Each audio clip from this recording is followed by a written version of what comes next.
Let's make a start on explaining blisters to our patients. And, you know, it took me far longer than I really want to admit to understand what shear was and to really explain what causes blisters to my patients without falling into the trap of talking about rubbing. So yeah, this is going to take you through my thought processes and how I learned it, because I am far from the sharpest tool in the shed. And if you find these concepts similarly kind of tricky to understand and to explain, then hopefully this helps. So here we see a picture of different types of load that can be exerted onto an object or a body. Compression, so that's like pressure, that's easy to understand. Tension, that's like pulling an elastic band on either end, that's easy to understand. Bending, I always think of like snapping a twig in my hands. And torsion is obviously twisting something. And the one in the middle is shear. And I didn't fully really understand what that was all about. And part of the reason is images like this, they are on a solid object. But when we're talking about foot blisters, we're actually talking about a viscoelastic body. And so shear has a different impact on that. There is actual deformation that is really actually quite obvious. So first of all, when I was trying to understand shear, I imagined a wobbly box. And I made a video of this ages ago. And essentially, there's a movement force at the top of the box. And it was important to understand that the bottom of the box didn't necessarily move in sync with the top of the box because it was a bit wobbly, like it's viscoelastic. So you can imagine that the top of the box is actually the bone moving back and forth, and the bottom of the box is the skin surface interacting with all the footwear interfaces, so sock, shoe, and then the floor. And friction force holds the bottom of the box stationary even while there's a movement force at the top, and so we have that give within the box. Following that, I really found this helpful, and if you've seen anything that I've done, you've probably seen me do this on the video screen, so I apologize if you've seen this before, but it's a really good demonstration of what shear looks like and what it feels like. And it's also really good to explain how varying pressure and coefficient of friction has a direct impact on that friction force, or the ability of the fingertip to slide across the back of the hand, and therefore the resultant shear deformation in the skin. Because, you know, shear deformation is essentially, it's the give in the soft tissues. So shear deformation is what it's properly called or known as. I often call it shear distortion just because it was easier for my simple brain to understand. It's the stretching and distortion within the soft tissues. So essentially it's the give in the soft tissues between skin and bone. And it's not rubbing on the skin surface. Now, I think it was back in 2016, Martin Hoffman wrote a paper on blisters, and he had an image similar to this. So I've just adapted it so it makes a bit more sense to, for example, a metatarsal head. So you've got the bone, the metatarsal head, we've got the skin surface, and then those jagged lines are meant to represent the soft tissue between the skin and bone in a relaxed state. So obviously those soft tissue layers, they're not aligned vertically, they're aligned horizontally, but this is just like a visual representation. So in the lower image, you can see as the bone moves one way, the force of friction works in the opposite direction. It doesn't actually pull the skin in the opposite direction. It simply opposes the movement of the bone in the other direction. So the two forces work against one another. The bone's actually moving, and the force at the bottom at the skin surface is resisting that. So there's an out of sync movement of the bone relative to the skin. And that causes all of those tissue layers transversely to sort of shear or translate across one another. And I find that's a really good representation of shear. I was on a podcast a couple of months ago with Brodie Sharpe, who's a physio, and I was doing this on the call with him, and he was in the background with his knuckle or his interphalangeal joint on the desk, and keeping it stuck to his skin stuck to the desk, he was wobbling his hand back and forth and feeling that shear within the soft tissues. So this was a really good representation, I thought, of, for example, the metatarsal head, how the bone moves back and forth, but the skin stays stationary, and you can feel the shear within the soft tissue. So if we think about this as a metatarsal head, as the metatarsal head hits the floor, the bone moves forward, and then as we go into propulsion, the bone moves backward, and we have that backwards directed shear deformation. So I found that quite helpful, and I wanted to share that with you guys.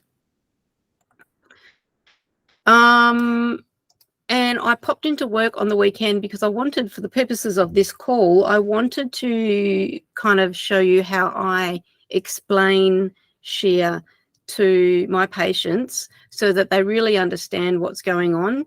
The hardest thing to explain to our patients, or to get through to our patients, is that it's not rubbing.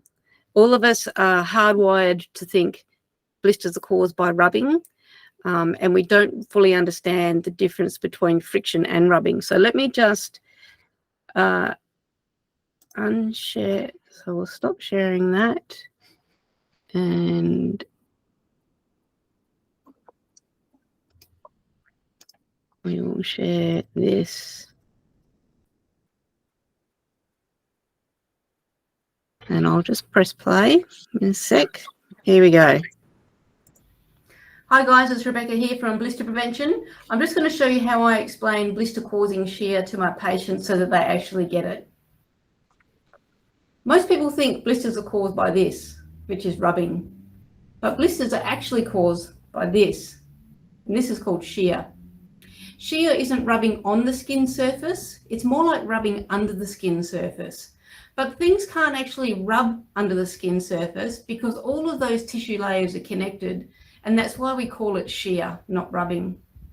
When shear happens for too long or to too large a degree, that's what causes blisters. It causes those connections to actually break. They tear, and that's the initiation of the blister injury. And within 2 hours, that fills with fluid to become what we know as a blister.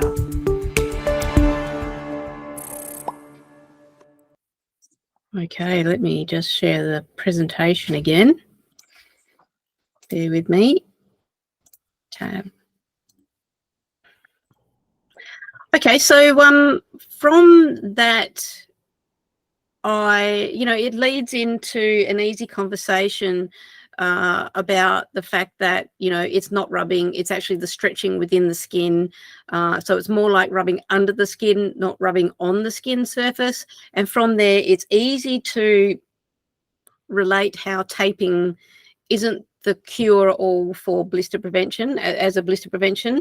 So if you put a big area of tape on the top of this person's foot, and I was, going back and forth again, there would still be shear in the soft tissues on the top of this person's foot.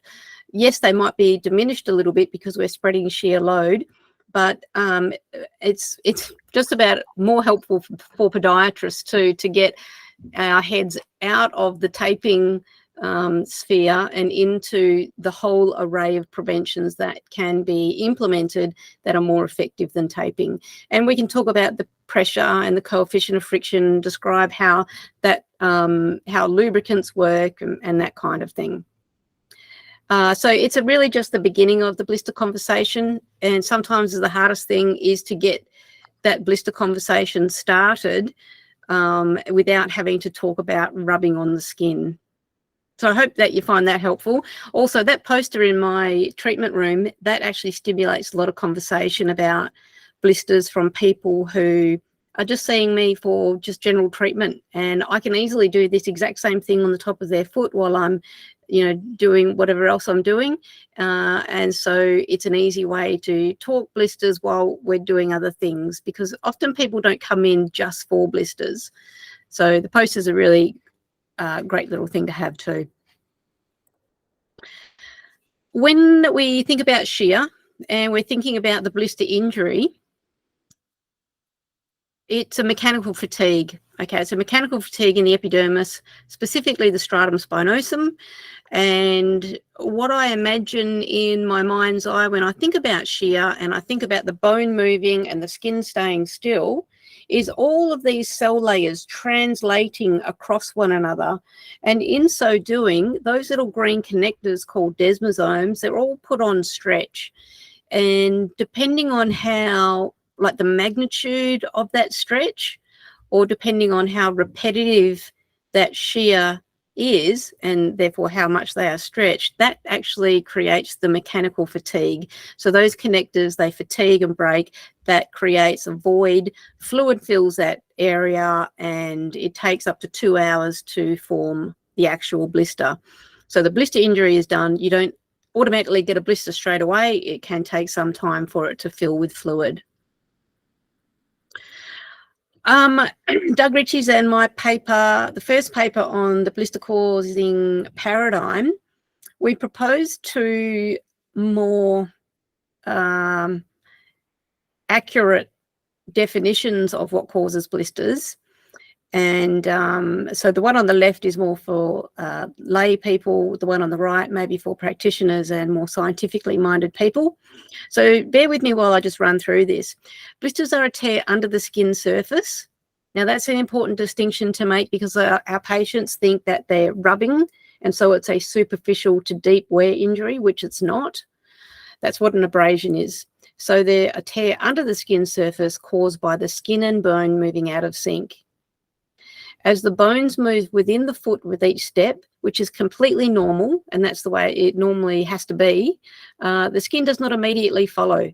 And so the soft tissues located between the skin surface and the bones are made to stretch and distort. This is called shear deformation. If there is too much shear, so in either magnitude or duration, as in repetitions, a tear develops within the layers of skin, which later fills with fluid to form the actual blister. And then if we look at the more scientifically, biomechanically related definition, blisters are an intraepidermal tear. So again, they're not a superficial to deep wear injury. They're a tear within the epidermis caused by repetitive shear deformation. During ambulation, muscles pull the bones of the feet, while high friction forces between the foot skin, footwear interfaces, and the ground maximize efficiency for push-off. So it's actually quite normal for there to be high friction external to the skin surface. It's by design. We actually need that for the mechanical efficiencies of gait, push-off and changing directions and braking forces for that to be effective. So if we think about the skin sock interface, the sock interface, if we're using double socks, the sock shoe interface, and then the shoe ground interface, everything is really designed to kind of stay in stationary contact while the bones do their thing, moving back and forth. And it's the soft tissues between the skin and bone that take up that differential. That's the shear deformation.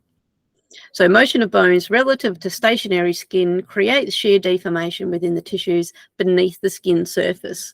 Repetitive shear deformation results in mechanical failure or tearing within the stratum spinosum layer of the epidermis, which later fills with plasma-like fluid to create the actual blister. So I hope that makes a bit of sense. Mm-hmm. In those papers, in the second paper actually on the critical assessment of current prevention strategies, we've got two images that kind of explain where prevention can happen. So this picture shows there's the level of the bone, there's the level of the soft tissues, including the skin, and then there's everything external to the skin surface. So we can implement prevention at the bone level. For example, we can reduce bone movement. So as podiatrists, we're specialists in changing the way bones move. For example, if you've got heel blisters at the back of the heel and you've got tight calf muscles, you might want to implement calf stretches. In the meantime, you might put a heel lift in, or you might change to a shoe with a higher heel height differential.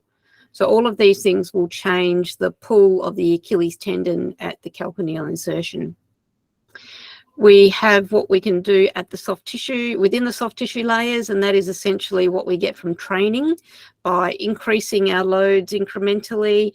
You know, we do this while we're training to train our cardiovascular system and our musculoskeletal system, and inadvertently we are actually training our skin to be able to handle higher loads. And we know that there's actually physical changes within the skin that make it more resistant to shear deformation. It can only go so far though. And then finally, external to the skin surface. And this is where most people apply their preventions. So we can reduce pressure. An example would be a lot of people use donut pads, or as podiatrists, you know, pressure deflection. Spread shear load, that's how taping and adhesive products work. We can reduce the coefficient of friction. So that is lubricants at the sock skin interface. That would be double socks for a sock-sock interface. That would be Engo patches at the sock shoe interface. So we can reduce the coefficient of friction, which just means pairing materials that are relatively slippery against one another.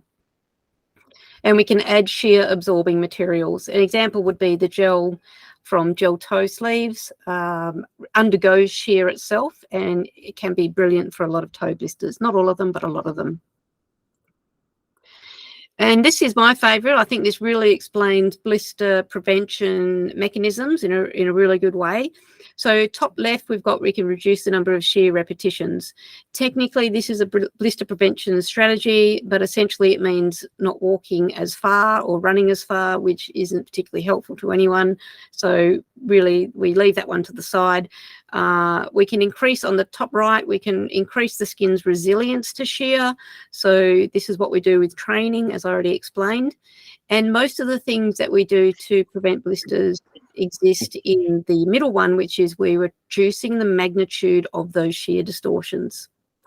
So we can either do that by reducing friction force. Now you'll see that there's two little bits that come off the friction force block, and that is we can reduce the coefficient of friction. So that means like lubricant. So we just make it more slippery, and we can reduce pressure. So that is the this thing when I explain if you press hard versus press softly, that changes the friction force between here and here, such that it changes the amount of shear in the soft tissues. And similarly, if we put a big blob of Vaseline on here, we could press as hard as we like, and you would find that your fingertip couldn't help but slide across the back of your hand. Therefore, we're reducing shear magnitudes literally by changing the coefficient of friction. So that friction little triangle there can take a bit of getting your head around, but that's the friction force, which is this here, friction force at the skin surface or external to the skin surface. It's the force that resists the movement of the bone.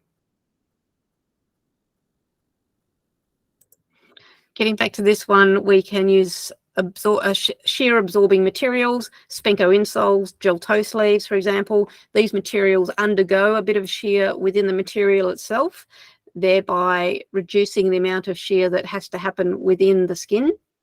We can spread shear load, that is taping and moleskin, etc.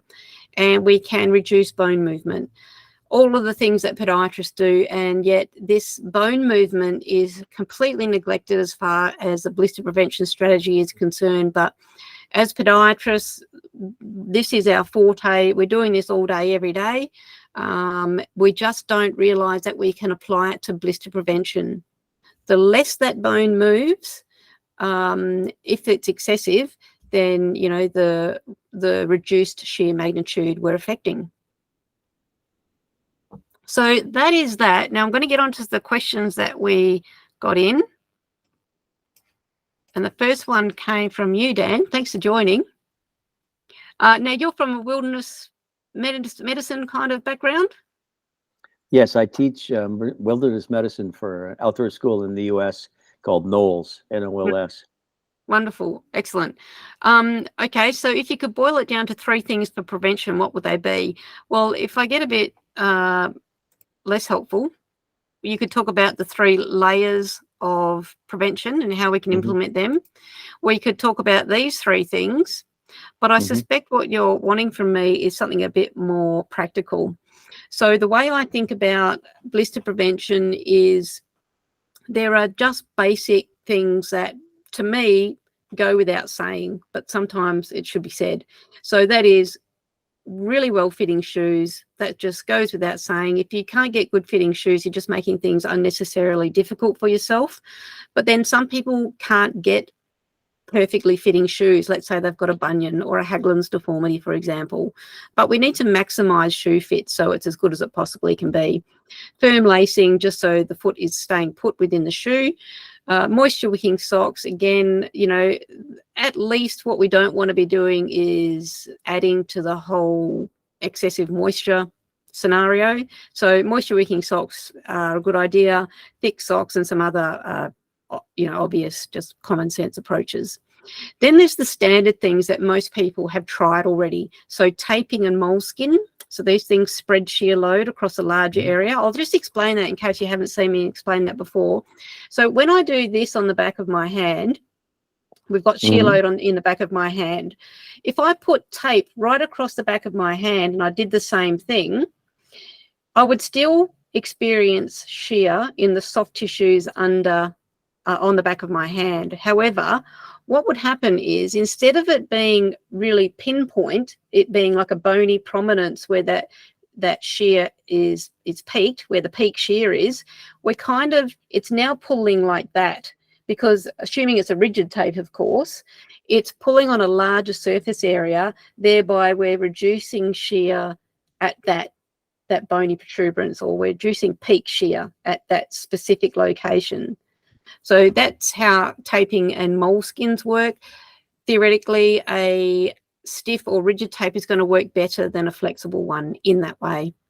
Lubricants, a lot of people have tried already. Double socks, a lot of people will have a go at without being, you know, overly specific about how they're pairing those socks. Cushioned insoles is a good idea if the proprietary insole that came with the shoe is very flimsy or it's compressed. And pressure deflecting pads, or donut pads they're known as. These things are well known, I guess.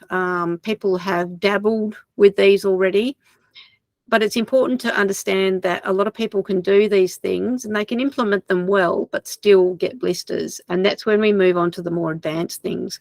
So the biomechanical interventions that podiatrists can put into place, they might be orthoses, heel lifts. It could be shoe selection, like heel height differential on the shoe, mobs, stretches, gait alterations. Probably the most obvious with gait alterations is if you're walking or running downhill, taking shorter steps so that your heel isn't striking way out in front of you.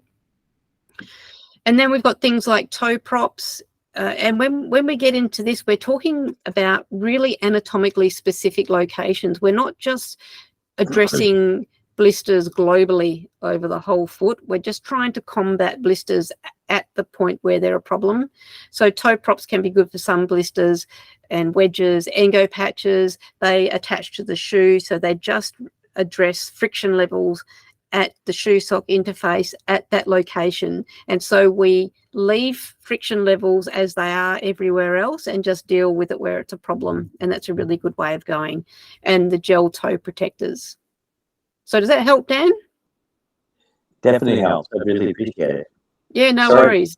Sorry, I've got 2 different things going here, and I can't figure out how to get rid of one of them. Oh, well, we'll do a replay, make a replay available to you, so you know, you'll be able to see the whole thing and Great. blow it up if you need to.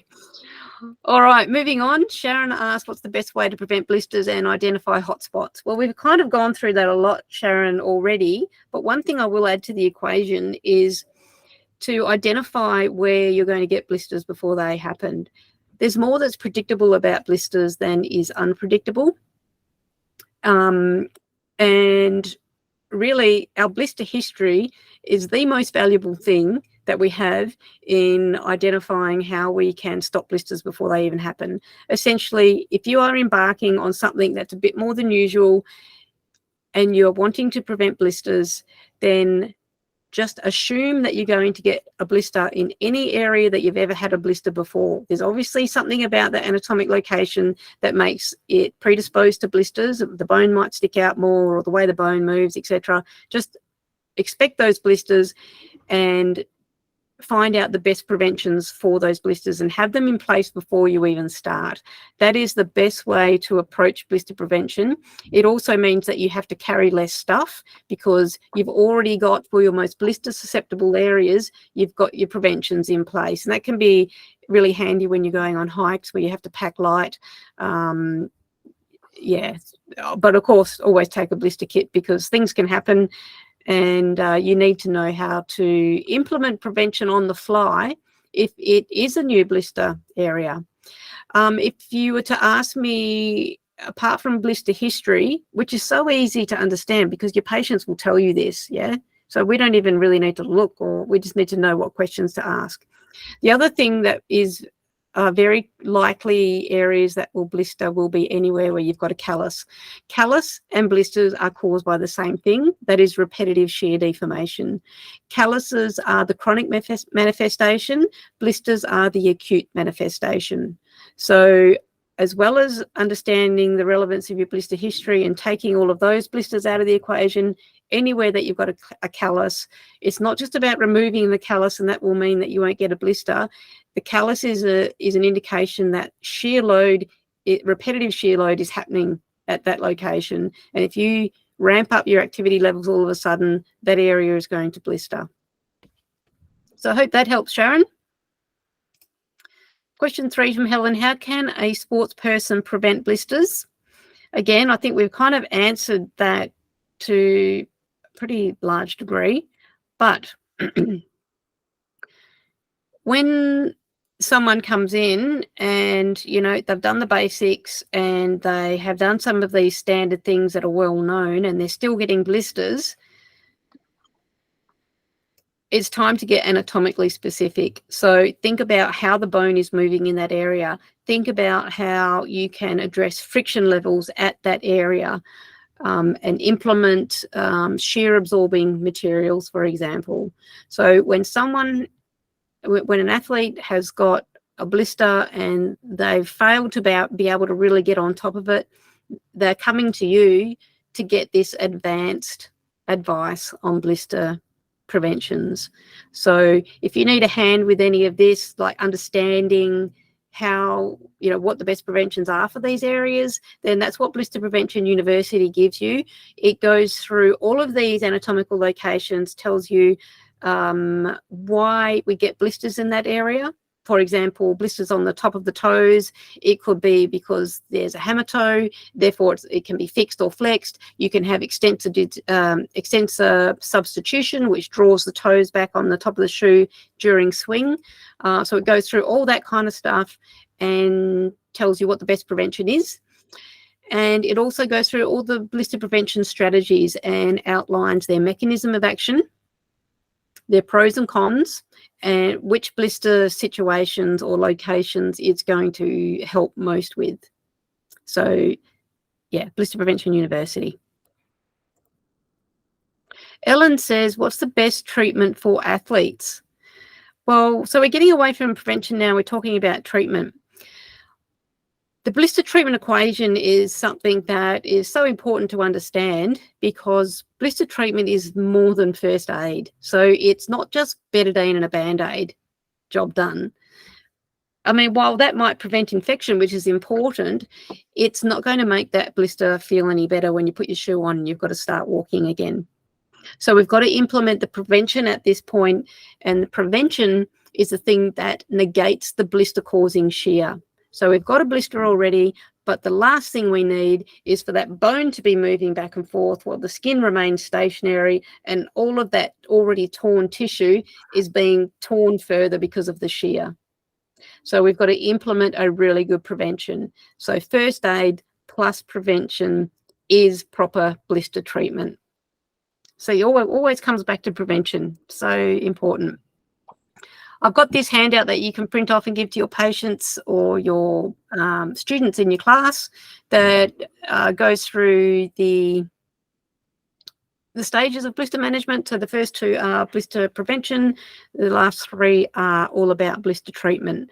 And it indicates the aims of blister prevention and treatment. So we're trying to reduce shear, reduce infection, blah, blah, blah. So I've gone a bit over, so I might just let you guys download that in your own time. You can get that from our free CPD course, where if you go to pro.blisterprevention.com, sorry, pro.blister-prevention.com, and then up here at free CPD, there's a little course that goes through blister treatment in athletic events and shows you a few basic things, plus that that handout that you can download.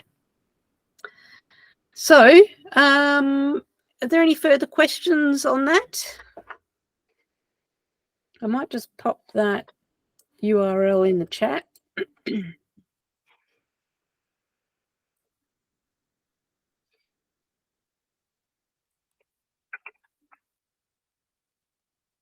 That's the pro site. That's for podiatrists and teachers and people involved in footwear manufacture and all that kind of stuff.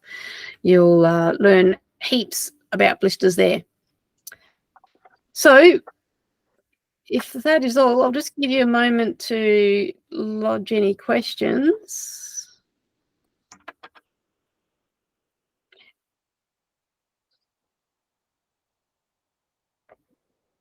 And if any of you guys have any feedback about these office hours presentations, please feel free to email me and let me know. If there's anything particular that you'd like me to cover in future episodes, then again, let me know, because it's completely open. I just kind of come up with the topics at the last minute.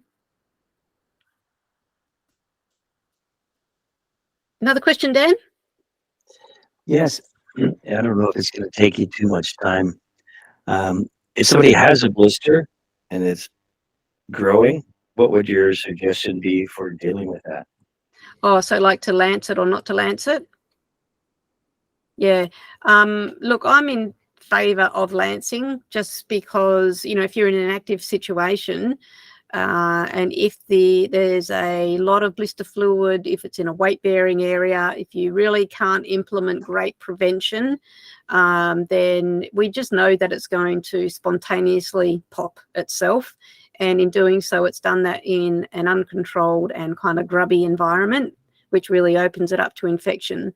So I'm never against lancing blisters, as long as, you know, our general health is up to it, and as long as we've got enough gear to do the procedure, we know how to do it, we're confident we're doing it, we've got enough dressings for the next few days to cover it up and keep it clean, then yeah, lancing a blister is a great idea, because it just means that it's going to end up less of an issue to heal once you get home or whatever it is that you're doing.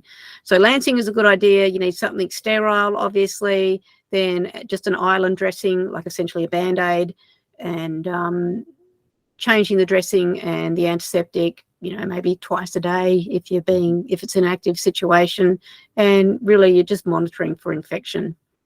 So you'd suggest a Band-Aid or something covering the whole blister area instead of a donut, for example, around it? Oh, you could do both, yeah. So the Band-Aid, which is the island dressing, is essentially to absorb any exudate coming from the blister, and to keep the dirt out. So that's infection control. And then your donut pad is essentially your prevention. So the donut pad is very important, but there's more to it. You could also implement some sort of friction management. Lubricants are a common one. The problem with lubricants when you've already got a blister is that it retards adhesion. And so the Band-Aid that you've got on, and maybe even the donut pad that you've taped on, if you're going to implement friction management as well with a lubricant, it might all just kind of come off. So that's why Engo patches are so incredibly helpful. You put them on the shoe. Yeah, so you're on the money. So it's the first aid, which is the Band-Aid and betadine or antiseptic cream or whatever you use over there, and then your prevention. And your donut pad is the prevention. But try and go even further, even further than just a donut pad. You know, really in your situation, I guess it depends on what people have brought with them. You know, if you're leading an expedition or something, you're really limited to what they've got in their blister kits. Other than that, you have to fund those really good preventions yourself, which I understand would be tricky. You know, it's one thing to have Band-Aids and tape, a bit of lubricant. It's another thing to have Engo patches and gel toe sleeves and all that kind of thing. So it's just so massively important to educate people before they go, educate them on how to predict their blisters.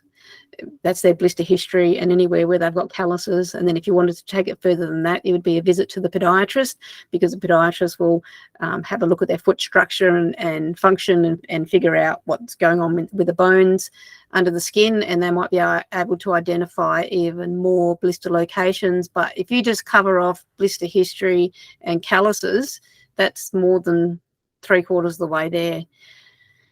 Yeah. Thank you. Welcome. Anytime. All right, guys. Well, we might leave it there. Feel free to get in touch if you've got any other questions. Thanks for joining. And we will see you first Wednesday of the month for another episode. Thanks, guys.